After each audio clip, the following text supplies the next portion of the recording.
Today, I am delighted to officially launch Australia's inaugural candidacy for the United Nations Human Rights Council for the term 2018 to 2020. Australia's candidacy is a measure of our long-standing commitment to promoting and protecting human rights, both in Australia and around the world. It reflects national values deeply embedded in Australia's society. So Australia is running for the Human Rights Council because we want to continue to contribute to the common good. We see a seat on the Council as bearing significant responsibility, a responsibility to work with partners to address international human rights violations, to stand up for universal values and to advance Australia's own domestic human rights agenda.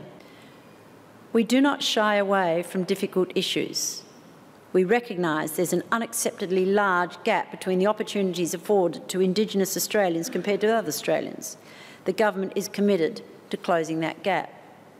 We recognise the profound human rights challenges triggered by the conflict in Syria and Iraq, which are having a significant impact across the Mediterranean and further afield.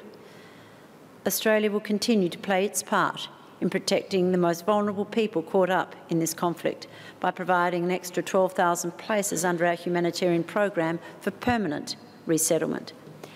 Our refugee and humanitarian intake through the UNHCR is already one of the most expansive in the world.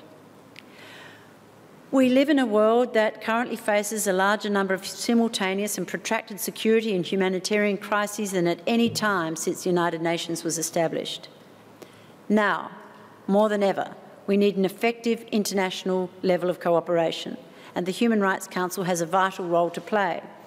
Indeed, as I indicated during my national statement at the UN General Assembly in September's Leaders' Week, Australia's campaign for a seat on the Council is built around 5 pillars: freedoms of expression and of religion, good governance, gender equality and the empowerment of women, the rights of Indigenous peoples, and strong national human rights institutions and capacity building.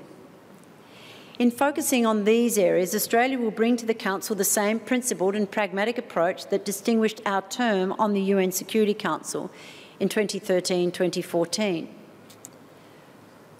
Freedoms of expression, including online expression, is a fundamental part of a vibrant democracy. Australia is committed to working with other countries to protect human rights defenders and journalists whose work underpins freedom of expression.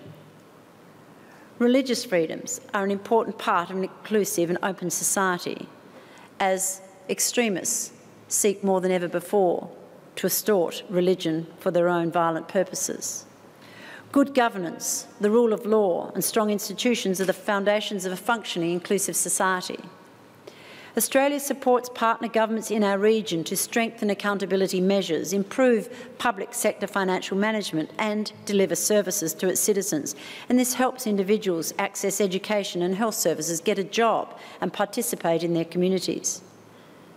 Achieving gender equality is vital to economic development and to realising the full potential of women and girls. Addressing gender-based violence within families or households, in the wider community or in conflict situations is essential in achieving gender equality around the world and here in Australia. We know we need to do everything we can to empower Indigenous peoples, both in Australia and overseas, to overcome social and economic disadvantage. The strength, wisdom and insight of Australia's First Peoples is an integral part of Australia's national identity. Australia will also be unrelenting in our efforts to secure the global abolition of the death penalty. A society that inflicts the ultimate punishment on its citizens must consider the message that it sends to its populace. So, as a Council member, Australia would bring the values of our nation, an inclusive, diverse and tolerant society built on migration. We're one of the most successful, open, free, liberal democracies in the world, committed to the rule of law and to human rights. We would bring a commitment to work with partners to reach practical solutions. The prosecution of a strong human rights agenda by the United Nations has never been more urgent. Australia looks forward to the opportunity of serving on the Human Rights Council for the term 2018 to 2020. We are committed to a better world. Thank you. In this, the year in which we commemorate the 800th anniversary of Magna Carta, we in particular celebrate those liberal democratic values of freedom of speech, of freely elected parliaments, representative and responsible government, the social, political, economic rights of the individual, the right to be free from unlawful discrimination. Across the entire panoply of human rights, Australia has not only been an activist, but those rights are integral to what we Australians regard as our sense of nationhood. And not only is Australia one of the world's great liberal democracies, we are also, as the Foreign Minister has said, one of the world's most successful multicultural societies. Occasionally, there may be domestic political debate about human rights, and that is a good thing, that there should be such debate. But that debate takes place against the background of Australia being one of the world's most rights-respecting, one of the world's most tolerant, and one of the world's most generous nations. Domestically, we have pursued a busy agenda led by the Human Rights Commissioner, Tim Wilson, to identify and eliminate any remaining forms of discrimination against gay people.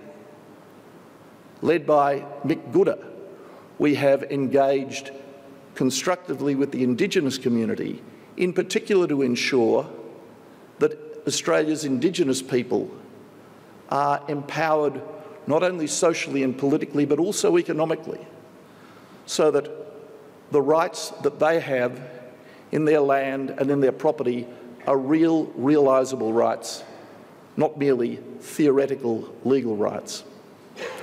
And that, of course, in advance of the national referendum on the constitutional recognition of Indigenous people that will take place in the next term of the Parliament.